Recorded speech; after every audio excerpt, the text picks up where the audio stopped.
Olá, meus irmãos, graça e paz. Eu sou o pastor Jackson e muitas pessoas têm dúvidas sobre o pecado original e por que nós herdamos esse pecado original. Essa é uma pergunta honesta, profunda e extremamente importante.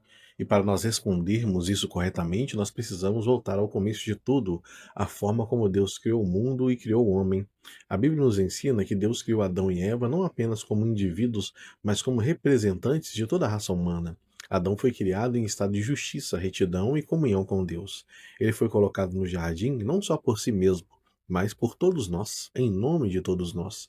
Em Gênesis 2, versículo 16 a 17 diz: E o Senhor, Deus, lhe deu esta ordem: De toda árvore do jardim comerás livremente, mas da árvore do conhecimento do bem e do mal não comerás. Esse arranjo, meus irmãos, é que a teologia reformada chama de pacto das obras.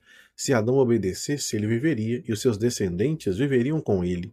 Se desobedecesse, ele morreria, e os seus descendentes morreriam com ele. Infelizmente, Adão desobedeceu, e esse primeiro pecado não ficou restrito somente a ele. Nós chamamos isso de pecado original, o primeiro pecado cometido por Adão, e todas as consequências desse pecado para ele e para toda a humanidade. Romanos 5,12 nos diz: Portanto, assim como por meio de um só homem entrou o pecado no mundo, e pelo pecado a morte, assim também a morte passou a todos os homens, porque todos pecaram. O pecado original envolve duas realidades inseparáveis, meus irmãos: a culpa herdada, que é a culpa do pecado de Adão e imputada a nós, segundo a corrupção herdada. A nossa natureza, ela foi corrompida.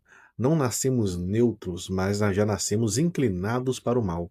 O salmista diz no Salmo 51,5, Davi diz: Eu nasci na iniquidade e em pecado me concebeu a minha mãe. A Confissão de Fé de Westminster, no capítulo 6, ela declara: Pela queda perderam a retidão original e ficaram inteiramente corrompidos em todas as faculdades e partes do corpo e da alma. E ainda diz: sendo eles a raiz de toda a humanidade, a culpa desse pecado foi imputada e a mesma morte em pecado e natureza corrompida foi transmitida a toda a sua posteridade. Ou seja, nós herdamos a culpa, nós herdamos a natureza corrompida e nós herdamos a inclinação ao pecado. Isso é o que nós chamamos de depravação total.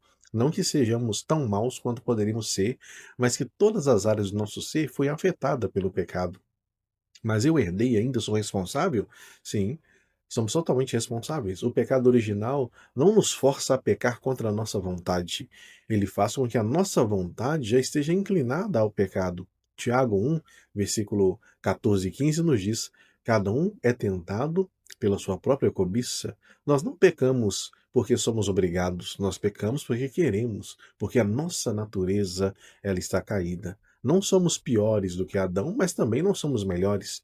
A história, felizmente, não termina em Adão. Deus providenciou então uma solução.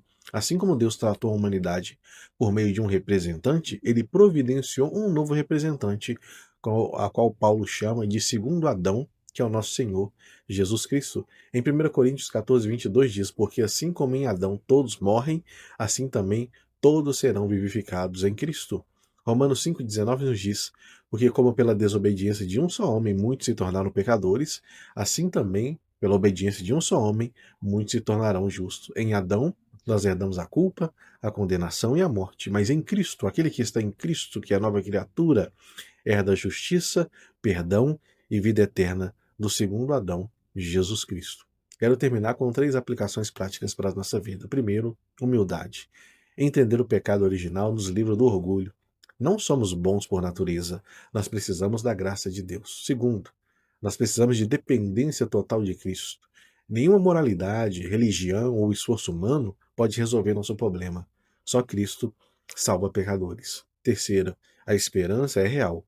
Se em Adão nós herdamos a morte sem pedir, em Cristo nós recebemos vida pela graça, sem pedir. Efésios 2, 4 a 5 nos diz: Mas Deus, sendo rico em misericórdia, nos deu vida juntamente com Cristo. Meus irmãos, o pecado original explica quem somos, por que nós pecamos e por que nós precisamos desesperadamente de um Salvador. E a boa notícia do Evangelho é essa: onde o pecado abundou, superabundou a graça. Que isso nos leve ao arrependimento, à fé e à adoração ao Deus que salva pecadores como nós. Que Jesus te abençoe.